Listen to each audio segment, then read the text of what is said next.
Let's do it. Facebook, good afternoon. It's Friday, and we are trying to keep these more consistent. I'm terrible. I'm the one that bangs on about structure and consistency, and I can never get these done on a Friday. So Mr. Emery, the legend that he is, has joined us for a really good chat today, something we both feel is really important to talk about.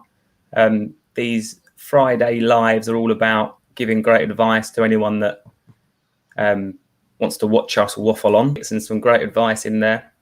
I'm going to make sure quickly before we go off on a complete and utter waffle that you can hear me.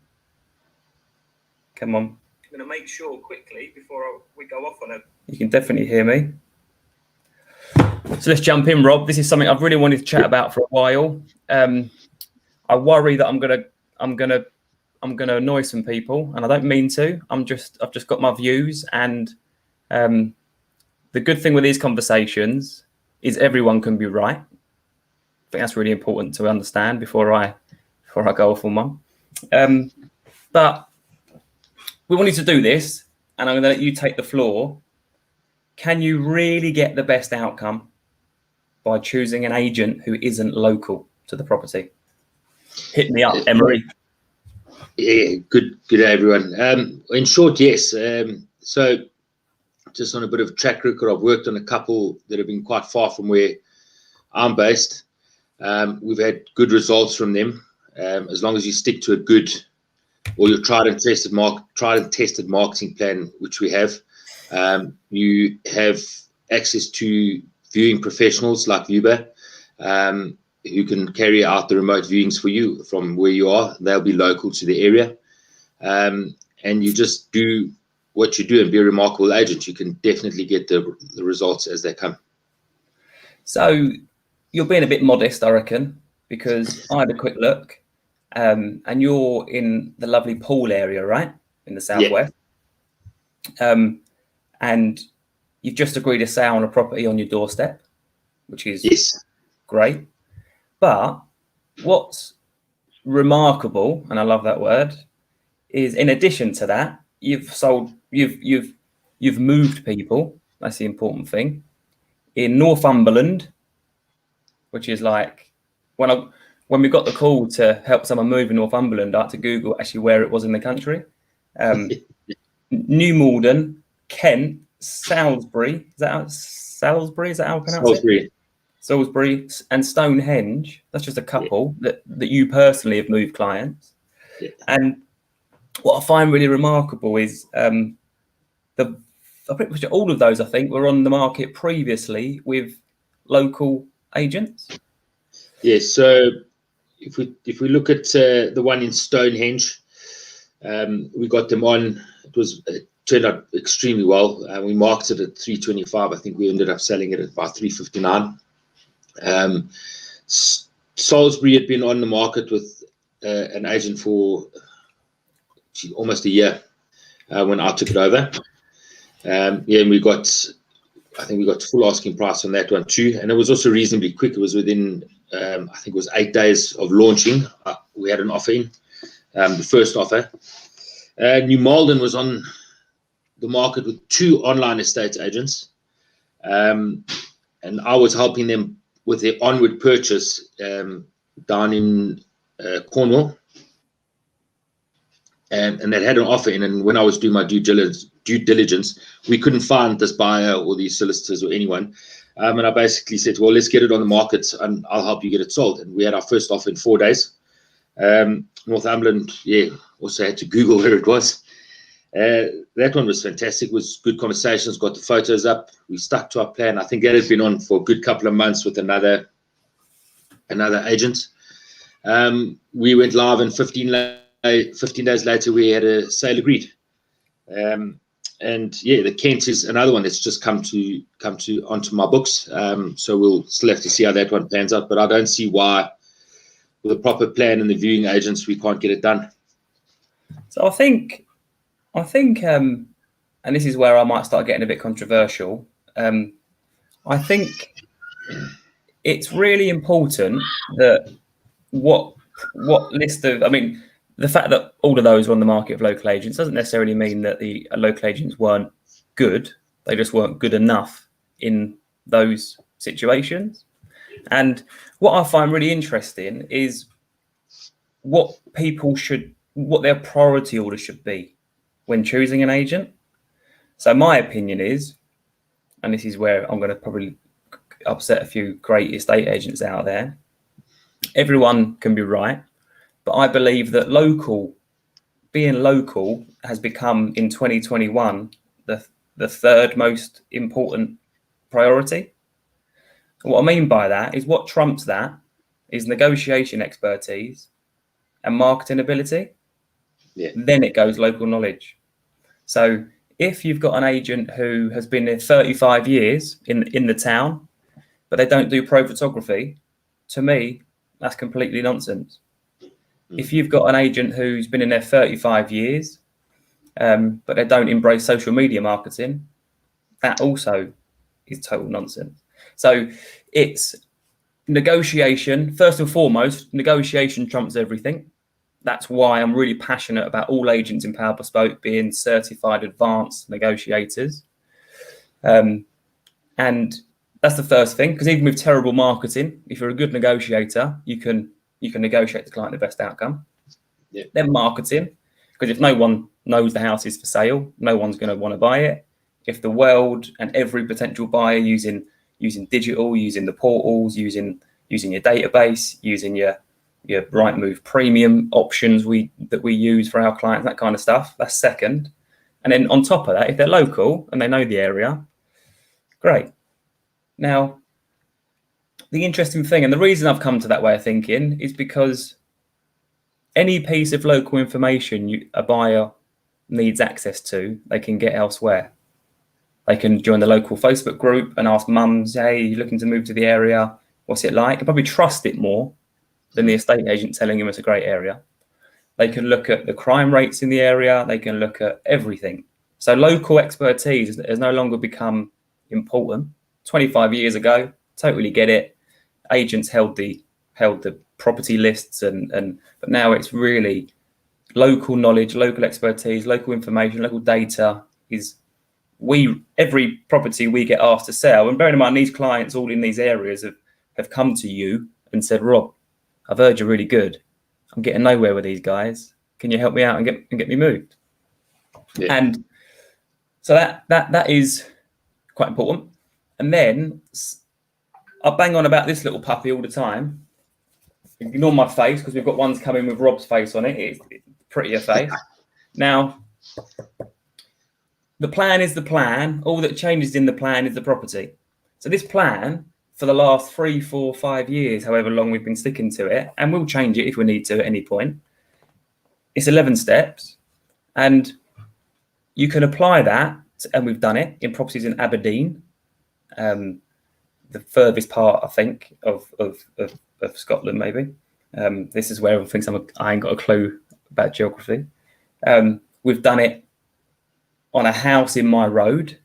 We've done it on a house in Stonehenge and Kent and Salisbury. So the way you achieve the best price for a house doesn't matter if you're local or not.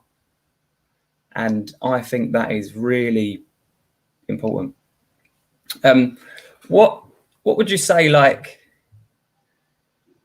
yeah, I guess let's talk through, because I think it's important as well that what's enabled us to get that great result for the client in Northumberland is the fact that there's a good service out there for property professionals called Viewber. Yeah. And you're just taking one on in Kent, I understand as well, a friend's daughter that trusts. So there's a really important point there. You know, number one, forget negotiation, forget marketing, forget local. It's the trust factor. I'm a huge advocate that the greatest compliment someone can ever give you is the keys to their house. And that is powerful. That has to sink in a little bit, because it's taken too lightly. You meet someone, here's the keys to my house. It's like, what? That, like, it's so important, and it's such a it's amazing in my view. That's why I love agency so much, is that someone can trust you, and then you can either make a good or bad agent can either make or break someone's move, which is why, unfortunately, sometime between 50 and 60%, probably more like 50% definitely in different market fluctuations, maybe 60% of people have to change estate agents before eventually selling their property. But it's important that we mention Vuber, because that service has allowed us to now have access to the whole of the country. Not that that's like, we're not pushing our brands and our personal brands as we'll flog at any house anywhere. It's about the client, and we have to take them through a really important kind of qualification process. And but this one in Kent, good friend of yours, trusts you, suggested you help her daughter. Daughter said, Rob, can you help me? And now you're going to take that on like you've done with Northumberland, and Vuber become a key holder. They're very, very highly checked. If anyone's wondering what Vuber is, it's kind of Uber, but for property viewings. Highly screened people. The guy that we use in Northumberland was a retired police officer. And how lovely for people to be able to go out and help people move house and do that part of it on a part-time basis. So we use that. But talk through from that first conversation we had, where I said, look, we've got a client, she's really keen for one of our team to handle it. How it come about that after 15 days it was under offer versus on the market locally for quite a lot of people for quite a lot of time, while I drink my drink from my Christmas cup. Yeah, so we got it, and so we took time to make sure we had decent photographs put up of it. So on that as well, personally answered everything. Yeah, particularly on the photographs, we've done elevated and twilight, which had never been done on that listing before with other agents. Yeah, so I think we took particular care with the marketing that we put together, and we took our time creating the content of the editorial of the advert. I think I personally spoke to every single person that inquired on the property to get a good understanding, get them in, book them in. And then we had some inquiries, and then one person went to interview. He was happy with it, ended up signing up at I think it was full asking price, and that was it. And it was as happy as can be. And so we moved on 15 days. And you've touched on a really good point there that we can quickly discuss is I say to clients all the time, let's just slow it down a little bit in a polite way. They're like, well, how quick can you get it on the market? It's like, well, I've got my Samsung here. I can quickly whiz round and get some pictures and get it on tonight if you want. Or I could wait 5-6 days and get it professionally architectural photographed, get some nice twilights and elevated, make it really pop online. Remember, you're on the market in competition with other properties. So if you rush, you make mistakes. Let's get the details written up properly. Regularly, we use an outsourced copywriter to produce incredible write-ups of properties, or we just keep it very skinny online, factual. Not a fan of the power bespoke, are delighted to present to the market, blah blah blah, and you've got to read a paragraph until you get to the fact it's 2,000 square foot, 5 double bedrooms, double garage. But that was a perfect example of, it took an extra 3 days to get the twilight photography done because we had bad weather, and you can't do elevated when it's raining. So just stuff like that. And we just stuck to the plan. It's like one of my biggest, I've never ever once, and one day I will go to an appraisal, or here's my dream, one day when every seller is interviewing estate agents, it's been my life's mission to make sure that their first question before price and fee is, can you please show me a copy of your sale plan? Like, that would be me. I would rest in peace, because there's never really a plan. And what you need is, we can go off I'm going to go off on a tangent. I'll be quick, but it comes back to people that want to market their house with multiple estate agents, 3 agents, because they've been conditioned to think that creates competition between agents. And that's a good thing. It really isn't. It ends up becoming a bad thing. But you need 1 agent with a good plan rather than 3 with no plan. So come down to the plan, And then more importantly as well is the person. So you particularly are on it like Sonic. When an inquiry comes in, you're jumping on them 7 days a week. Hey, John, just seen your inquiry and get your viewing booked. So it's a whole mishmash of things, but that's the point of it. Was you absolutely can get the best outcome. Sometimes in these situations, a better outcome. If you don't go local, you just got to make sure you're clear on what you're looking for in an agent. If it's local, but they do their own pictures, then that's totally fine as well. If it's based in, Northumberland's got to be a good 5-6 hour drive from you, if not more. Plenty. 7 hours. If it's a remote agent, which, terrible thing, COVID, but there's a few things come to surface that's made things pick up. You can do video calls with your clients every week. You can have a video tour with their phone, just to get under the bonnet of the property. So I think, in one word, Mr. Emery, can you really get the best outcome when choosing an agent who isn't local? Absolutely. Absolutely. I love that word. Just there's no denying it. I think the plus was working with buyers and other agents across the whole country. Probably, I realized it wasn't that difficult to sell a property far away from me, with just a decent plan and the right team around you, and a proper follow the plan, stick to it. And I think it's important that I'm definitely not saying don't choose a local agent, because if they've got the negotiation expertise, they've got the marketing expertise, and they're local, epic.